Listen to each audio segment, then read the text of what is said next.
오늘 제목을 한번 같이 읽겠습니다. 시작. 종려주일은 부활주일로 완성됩니다. 여러분, 이 제목을 함께 읽으셨는데 이 제목의 의미를 이해하시고 구역 예배 가셔서 설명하실 수가 있으시겠습니까? 꼭 설명하실 수 있도록 함께 말씀을 집중해 보기를 원합니다. 종려주일입니다. 이 종려주일은 마치 성경이 우리에게 이렇게 묻고 있는 주일인 것 같습니다. 너는 왜 예수를 믿느냐라고요. 당신은 왜 이 자리에 와서 예수님이 부활하신 이날 예배를 드리고 있느냐라고 묻고 있는 주일인 것 같습니다. 여러분, 뭐라고 대답하시겠습니까? 우린 주관식에 약합니다. 그죠? 그래서 한 3가지 정도 객관식 문제를 드릴 텐데 나는 몇 번인지 한번 답을 마음으로 해보시기 바랍니다. 나는 왜 예수를 믿느냐? 첫 번째로, 예수 믿으면 세상에 복 받는다고 하니까 나는 예수를 믿는다. 두 번째로, 예수를 믿어 나는 이 땅에서 바르게 살아가려고 예수를 믿는다. 세 번째로, 나는 예수를 믿어 내 죄 사함을 받고 하나님의 자녀가 되고 천국 백성이 되기 위해 예수님을 믿는다. 여러분은 하나만 고르시라면 가장 중요한 답이 무엇이라고 생각하십니까? 그 답을 생각하시면서 이 질문에도 한번 답을 해보십시오. 오늘 저희가 지금 예배를 드리고 있는데 갑자기 저 뒷문에서 총을 들고 있는 한 남자가 등장한다면 여러분 어떻게 대응을 하시겠습니까? 한번 질문에 속으로 한번 답을 해보시면 좋겠습니다. 방금 우리 시온 찬양대가 종려나무 들고 호산나 찬양하라고 선포했는데요. 여러분, 종려나무가 무슨 나무인지 아십니까?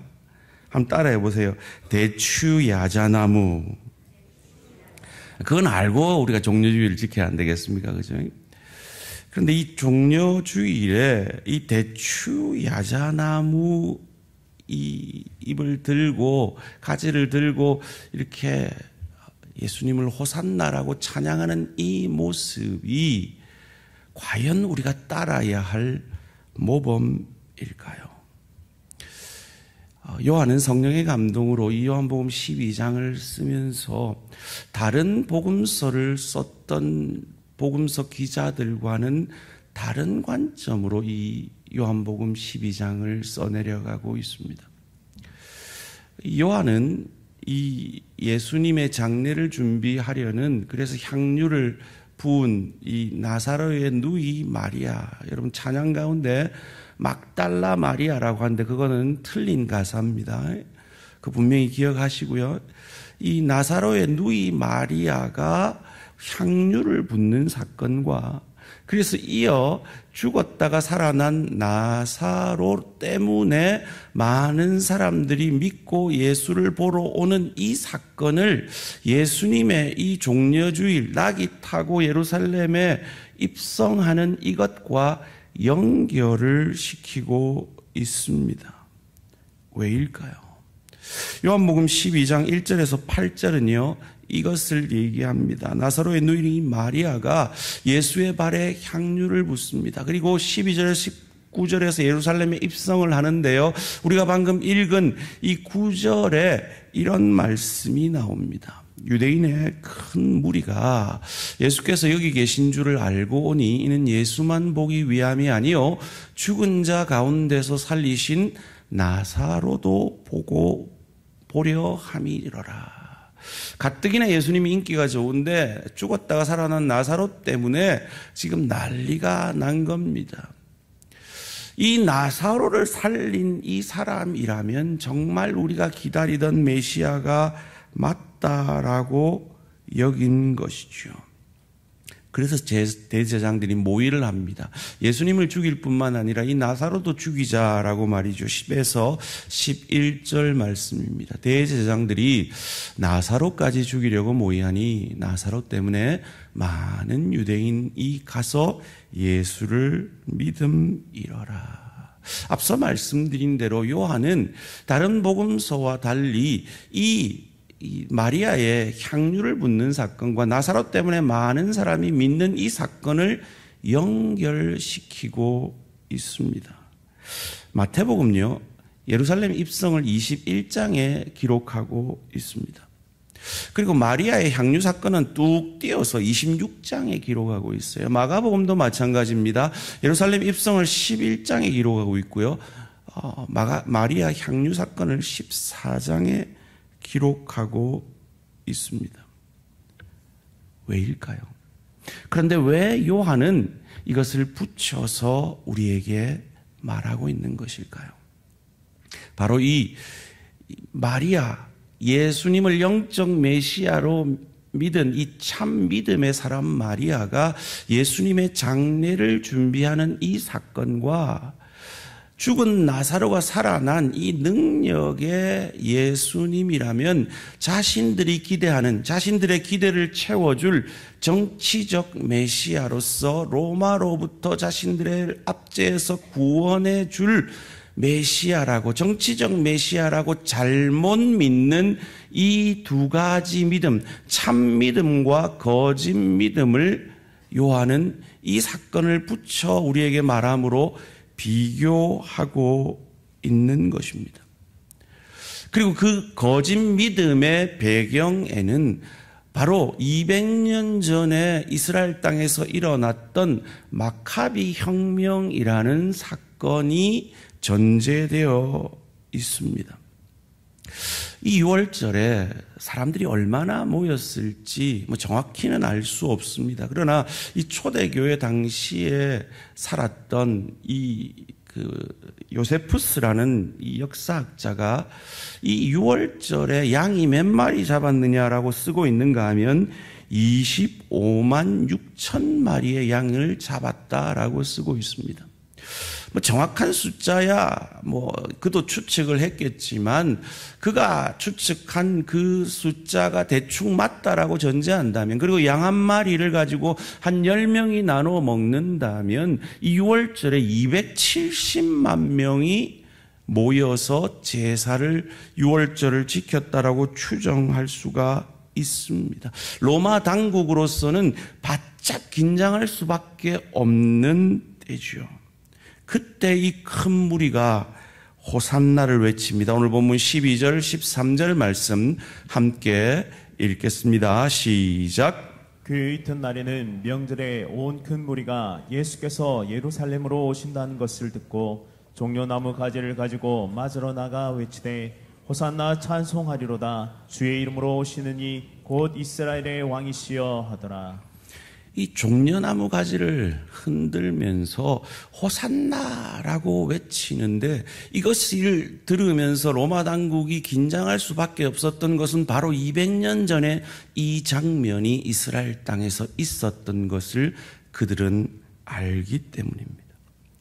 호산나라는 것은 히브리어 호시아나라는 말에서 나온 건데요, 지금 이제 구원하소서라는 고백입니다. 이 동일한 고백을 종려나무 흔들면서 고백했던 그 역사적 사건이 마카비 혁명입니다. 지금으로부터, 그 예수님이 지금 입성하신 그때로부터 200년 전 BC 175년경에 헬라의 안티오쿠스 4세가 예루살렘을 점령합니다. 그리고 이 유대인들에게 씻을 수 없는 치욕을 안겨줍니다. 그 성소에 들어가서 돼지로 제사를 드리고 돼지 피를 그 성소에 뿌리고 그 성전방에서 매춘을 하고 할례를 하는 자들을 죽이고 하는 엄청난 종교 박해가 일어납니다. 그때 마카비 형제가 봉기를 해서 이 예루살렘을 탈환을 합니다. 그래서 그때 이 마카비 형제를 환영하면서 흔들었던 가지가 종려나무 가지고 그들이 고백했던 그 고백이 호산나라는 고백인 것입니다. 그래서 지금도 유태인들은요, 제가 뉴욕에서 살았기 때문에 뉴욕에는 유태인들이 많이 삽니다. 그래서 2월절 무렵에 항상 이 하누카 수전절을 지킵니다. 여러분도 아마 보신 적이 있으실 거예요. 바로 이런 그림인데요. 이런 8개 촛대를 가진 이 8일간의 빛의 축제라 그래서요. 이 하누카라는 절기를 지금도 지키고 이때에는 뉴욕의 학교도 다 쉬게 됩니다. 바로 그들은 이 마카비의 혁명으로 말미암아 일어난 그 사건이 지금 예수에게서부터 시작될 것이 다시 재현될 것이라는 정치적 메시아에 대한 기대로 종려나무 가지를 흔들고 있는 것입니다. 그런데 그렇게 수많은 무리가 모여 외쳤던 그 호산나의 외침과 그들의 믿음은 거짓이었고 그 큰 무리는 허수였다라는 겁니다. 그것을 어떻게 알 수 있습니까? 오늘 본문 요한복음 19장 15절을 통해 알 수 있습니다. 그들이 소리 지르되 없이 하소서 그를 십자가에 못 박게 하소서. 빌라도가 이르되 내가 너희 왕을 십자가에 못 박으랴. 대제사장들이 대답하되 가이사 외에는 우리에게 왕이 없나이다 하니 이것이 불과 이 호산나를 외친 일주일 뒤에 예수를 향해 호산나라고 외쳤던 그 무리들의 고백입니다. 왜 이들이 호산나를 외쳤던 예수를 십자가에 못 박으라고 외치고 있습니까? 그들이 믿었던 메시아는 정치적 메시아, 거짓 메시아였기 때문입니다. 이는 마치 금송아지를 만들어 놓고 이 금송아지가 우리를 애굽으로부터 인도해낸 여호와라고 고백했던 그들과 같은 고백이라는 겁니다. 그 차이를 만들어내는 고백이 무엇일까요? 출애굽기 32장 1절 말씀 함께 읽습니다. 시작. 백성이 모세가 산에서 내려옴이 더딤을 보고 모여 백성이 아론에게 이르러 말하되 일어나라 우리를 위하여 우리를 인도할 신을 만들라. 이 모세 곧 우리를 애굽 땅에서 인도하여 낸 사람은 어찌 되었는지 알지 못함이니라. 왜 이 금송아지가 우상입니까? 우리를 위한 신이기 때문입니다. 하나님은 우리를 위한 신이 아닙니다. 우리가 하나님을 위한 존재인 것이죠. 그리고 우리가 하나님을 위한 존재됨이 우리에게 참 축복인 것이죠. 우상은 바로 우리를 위한, 나를 위한 신이 우상인 겁니다. 제자들도 별반 다르지 않았습니다. 서로 먼저 국무총리 되고 내무장관 되려고 서로 싸웠던 그들의 모습도 지금 이 무리들과 별반 다르지 않았습니다. 그런데 이런 제자들이 언제 변화가 되었을까요? 오늘 본문 요한복음 12장 14절에서 16절 말씀입니다. 예수는 한 어린 나귀를, 바로 이것이 그가 정치적 메시아가 아니라 영적 메시아, 우리의 영혼을 구원하려는 메시아라는 것을 상징하는 것이죠. 그가 정치적 메시아라고 했다면 말을 탔어야죠. 예수는 한 어린 나귀를 보고 타시니 이는 기록된 바 시온 따라 두려워하지 말라. 보라 너희 왕이 나귀 새끼를 타고 오신다 함과 같더라. 제자들은 처음에 이 일을 깨닫지 못하였다가 예수께서 영광을 얻으신 후에야 이것이 예수께 대하여 기록된 것임과 사람들이 예수께 이같이 한 것임을 생각났더라. 예수님께서 부활하신 이후에야, 그 부활의 주님을 인격적으로 만난 이후에야 참 믿음이 나를 위한 하나님이 아니라 하나님을 위한 나인 것을 깨닫게 된 것이죠. 성전 청결 사건 후에도 마찬가지로 이 고백이 있습니다. 요한복음 2장 19절에서 22절입니다. 예수께서 대답하여 이르시되 너희가 이 성전을 헐라 내가 사흘 동안에 일으키리라. 유대인들이 이르되 이 성전은 46년 동안에 지었거늘 내가 3일 동안에 일으키겠느냐 하더라.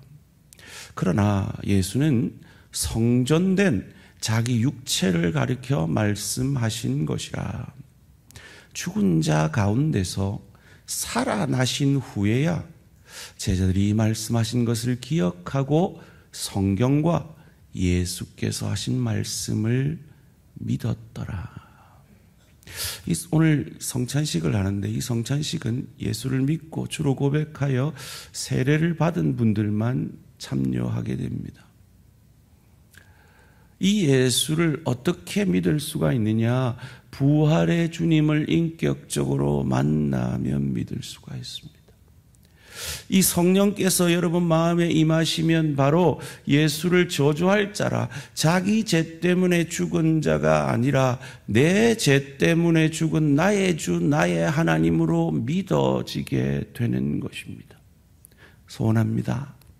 아직 이 자리에 이 믿음이 없는 분들에게 예수의 영이신 성령이 임하셔서 예수를 나의 죄를 위해 죽으시고 사흘 만에 부활하신 구세주로 믿어지는 성령의 은혜가 있어지기를 주님의 이름으로 축원합니다.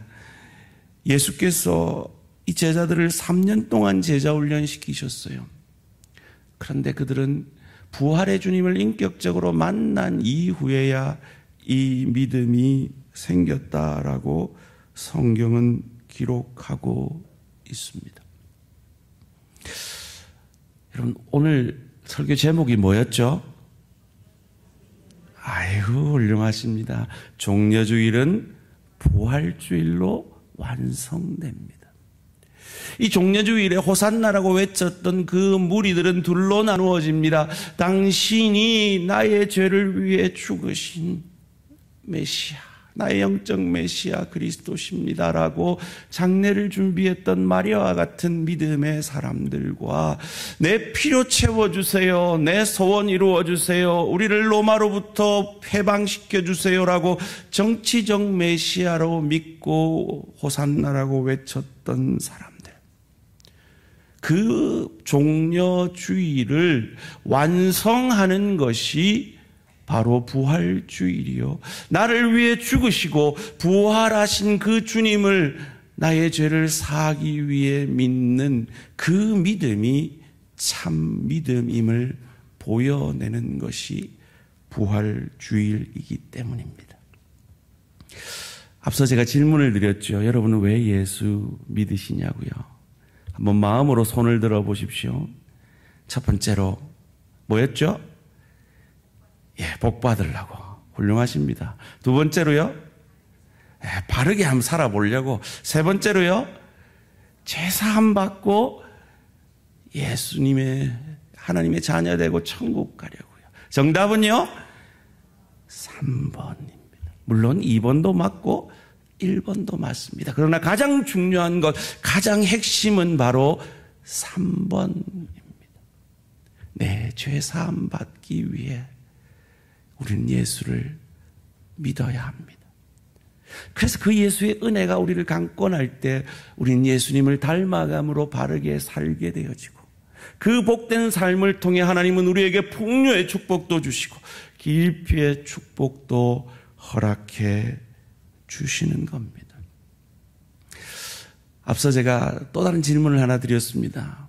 갑자기 저 뒤에서 총을 들고 한 사람이 나타나면 여러분 어떻게 하시겠습니까? 아이고 목사님, 뭐 그런 일이 있으려고요? 아니요. 미국에서는 실제로 그런 일이 있었습니다. 제가 이 사건에 대한 얘기를 들으면서 미국도 우리 한국 교회처럼 이 송구 영신 예배가 있다는 걸 처음 알았어요. 2015년 미국의 노스캐롤라이나 주에 있는 Heal the Land Outreach Ministry라는 교회에서 11시 40분쯤 일어난 일입니다. 한 남자가 송구영신 예배를 드리는 그 고요한 예배 시간에 총을 들고 들어옵니다. 그 교회 목사님은 레리 라이트라는 목사님이신데요. 그 사람은 전쟁 참전 후에 외상 후 스트레스 장애를 겪고 있는 참전 군인이었습니다. 한 손에는 총을, 한 손에는 실탄을 들고 교회 문을 박차고 들어옵니다. 얼마나 놀랐을까요? 얼마나 두려웠을까요? 그런데 그때 레리 라이트 목사님이 그에게 다가갑니다. 그리고 그에게 묻습니다. Can I help you? 오늘 영어를 한마디 배워보도록 하겠습니다. 한번 따라해 봅시다. Can I help you? 내가 무엇을 당신을 위해 도와드릴까요? 라고 물었습니다. 그가 왜 그 예배당보다 사람이 훨씬 많았을, 그리고 그 연말 파티를 즐기고 있었을 나이트 클럽에 총 들고 가지 아니하고 교회로 왔을까요? 그는 그가 든 그 총을 내려놓기를 원해서일 겁니다. Can I help you? 라고 묻는 그 질문 앞에 그 남자는 무너집니다. 그리고 그는 그의 총을 내려놓고 자신의 구원을 갈구했고 그 목사님의 구원 초청에 응답함으로 예수를 영접하였습니다. 교회에 있는 우리 모두는 누군가에게 어떤 상처로 말미암아 다 우리만의 총이 있는 사람들이죠. 그래서 그 총에 내관이 건드려질 때 우리는 나도 모르게 그 총을 내 지체에게 발사하고 내 가족에게 발사하고 내 동료에게 발사하곤 합니다. 그런 우리에게 예수님이 물으셨습니다. Can I help you? 내가 무엇을 도와줄까? 너를 로마의 압제로부터 해방해 줄까? 네가 원하는 그 돈을 줄까? 명예를 줄까? 권세를 줄까? 네 소원을 이루어 줄까? 아니면 너의 죄를 사하여 줄까? 그 질문 앞에 마리아처럼 그 귀한 향유를 부으며 나는 당신의 피로 말미암아 죄 사함 받는 것이 필요한 죄인입니다. 고백하는 참 믿음의 사람들을 하나님은 도우셔서 구원하여 주시고 하나님의 자녀 삼아 주시고 천국 백성 되게 하셨습니다. 그러기에 우리도 총을 들고 있는 내 가족, 내 지체, 내 동료에게 예수님처럼 레리 라이트 목사님처럼 물어야 합니다. 외우셨죠? 다 같이 해봅니다. 시작. Can I help you? 무엇을 도와드릴까요? 우리는 이제 성찬을 참여하게 됩니다. 이 성찬식 때마다 참 이해가 어려운 구절들을 우리는 읽었죠. 바로 이 구절인데요. 이 구절에 의미하는 것을 이해하시겠습니까? 고린도전서 11장 27절에서 29절 말씀입니다. 그러므로 누구든지 주의 떡이나 잔을 합당하지 않게 먹고 마시는 자는 주의 몸과 피에 대하여 죄를 짓는 것이니라. 사람이 자기를 살피고 이후에야 이 떡을 먹고 이 잔을 마실지니 주의 몸을 분별하지 못하고 먹고 마시는 자는 자기의 죄를 먹고 마시는 것이니라. 이 성찬식이 아주 위험한 거더라고요. 무슨 의미입니까? 떡이나 잔을 합당하지 않게 먹고 마신다는 것이 무슨 말일까요? 그렇게 하면 오히려 죄를 짓는다는 것이 무슨 말일까요? 이를 위해 자기를 살피라고 그리고 참여하라는 말은 무슨 의미일까요? 그렇지 않으면 내 죄를 먹고 마신다는 것은 무슨 말일까요? 바로 이 본문 전에 있는 21절, 22절을 읽으면 그 의미가 분명해집니다. 이는 먹을 때 각각 자기의 만찬을 먼저 갖다 먹으므로 어떤 사람은 시장하고 어떤 사람은 취함이라. 너희가 먹고 마실 집이 없느냐? 너희가 하나님의 교회를 업신여기고 빈궁한 자들을 부끄럽게 하느냐? 내가 너희에게 무슨 말을 하랴? 너희를 칭찬하라. 이것으로 칭찬하지 않노라. 무슨 말입니까? 당시에 성찬식은 식사와 같이 했고요. 그 식사는 각각 자기가 음식들을 가져와서 함께 나누었다라고 합니다. 부자들은, 시간적 여유가 있는 그들은 많은 음식을 가지고 와서 미리 왔겠죠. 그리고 가난한 자들은 일을 마치고 오느라 늦게 왔고 가지고 온 음식이 없었을 것입니다. 그래서 이 부자들은 먼저 가지고 온 음식을 자기가 가져왔다라고 먼저 많이 먹고, 그때는 먹을 때 포도주를 마시니까 포도주 먹고 취해버린 거죠. 그들이 다 먹고 나서 늦게 일 마치고 가난한 자들이 오니까 그 음식이 다 떨어진 겁니다. 자기가 가져온 것도 없으니까 부끄럽죠. 바로 이같이 연약한 지체들을 돌보지 않고 예수님이 우리에게 물었던 Can I help you? 내가 무엇을 도와줄까? 라고 구원받은 내가 사랑하는 내 이웃에게, 믿지 않는 그들에게 그 질문을 하지 않는 모습. 그리고 주의 교회는 예수를 머리로 하나 되었는데 그 하나됨을 깨뜨리는 그 모습을 하면서 그 예수님의 떡과 살을 먹는다고 그건 너의 죄를 먹는 거야 라고 우리에게 경고하고 있는 것입니다. 우리가 성찬에 참여할 때 날 위해 죽어주신, 고난당하신 예수님의 그 사랑을 기억해야 합니다. 그러나 그 사랑 때문에 우리가 예수를 머리로 하나 된 공동체라는 것을 깊이 새기는 시간이 이 성찬 예식입니다. 그래서 우리는 성찬의 떡과 잔을 받고 기도로 준비하다가 함께 고백하고, 뭐라고 고백하죠? 기억나십니까? 우리는 예수의 피로, 예수의 살로 하나 되었습니다 라고 함께 고백하고 그 잔과 이 떡을 함께 나누는 것입니다. 우리의 하나됨을 깨뜨리는 그 모습을 회개하면서 돌이킴으로 이 성찬에 참여해야 우리가 이 성찬의 참 정신 가운데 참여하게 되는 것이라는 겁니다. 저희는 이제 부활주의를 지나고 바자회를 하게 됩니다. 바자회는 두 가지 목적이 있습니다.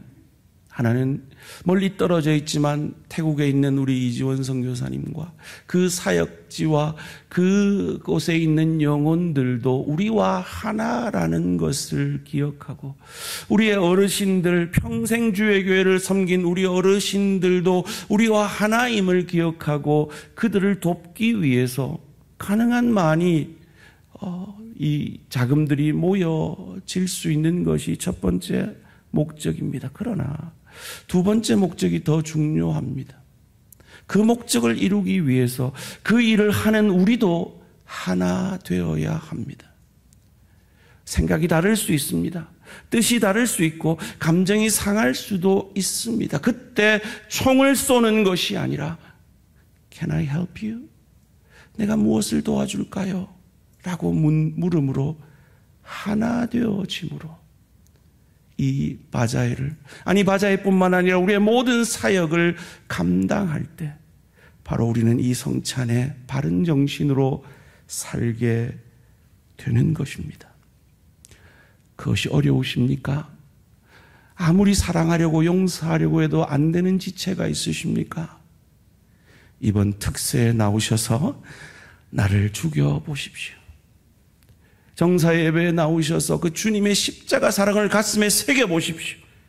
그때 그 부활의 주님을 인격적으로 만난 그때 비로소 우리는 변화되고 하나 될 것입니다. 이 주님을 만나는 이 귀한 고난주간과 부활의 주일이 되시기를 주님의 이름으로 축원합니다.